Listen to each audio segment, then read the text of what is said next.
In my last live, I got a lot of questions about cleaning up with oil paint, and this is what you want to do. Finish up your painting. I just wanted to show that one off. I actually made a landscape today. There it is.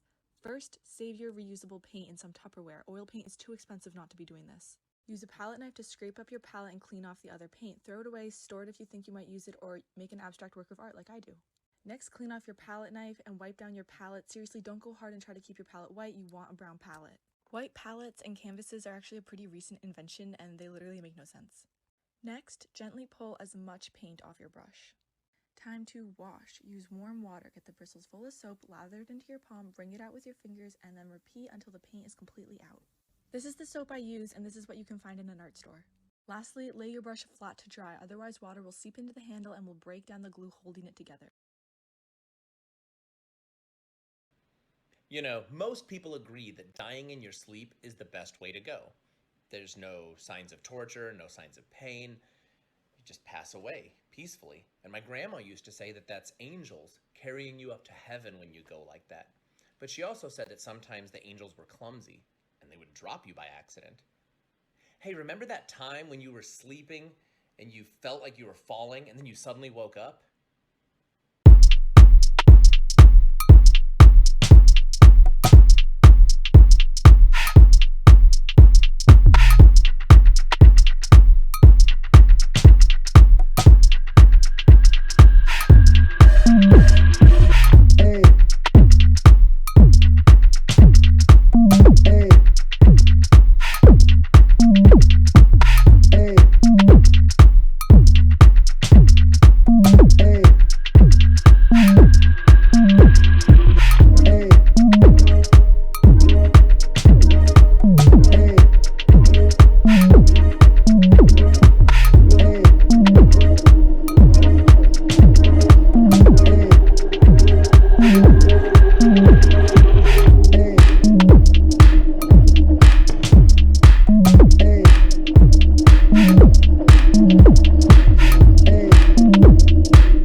My bio says zero blogger bullshit for a reason, so I don't want people to think my apartment is always clean. I'm known for tornadoing a room, but I'm also known for being a neat freak. So here's some tips that help me clean my apartment. First, in order to not get overwhelmed or defeated that I'm not making any progress, I take everything one room at a time. For example, I'm starting in my living room and take anything that doesn't belong and chuck it in a pile somewhere else to deal with later. But whenever I do move on to another room, if I find something that does need to go into the living room, since it's already being clean, it has to go back into the correct spot.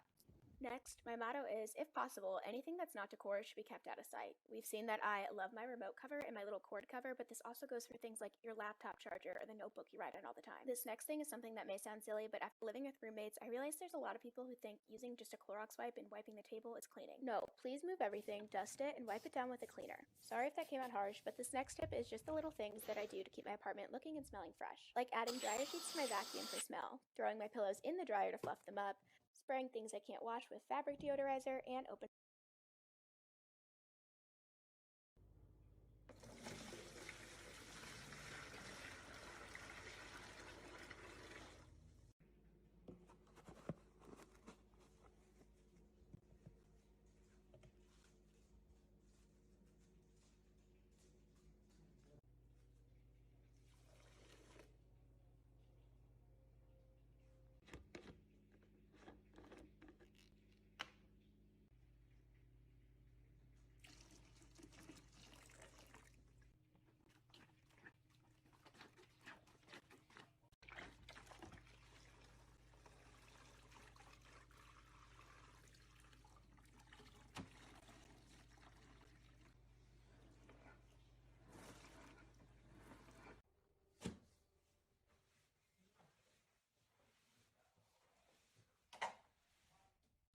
So pretty much this is where we left off. I kind of just sprinkled it everywhere and I left it there for like 30 minutes. So I guess we'll see.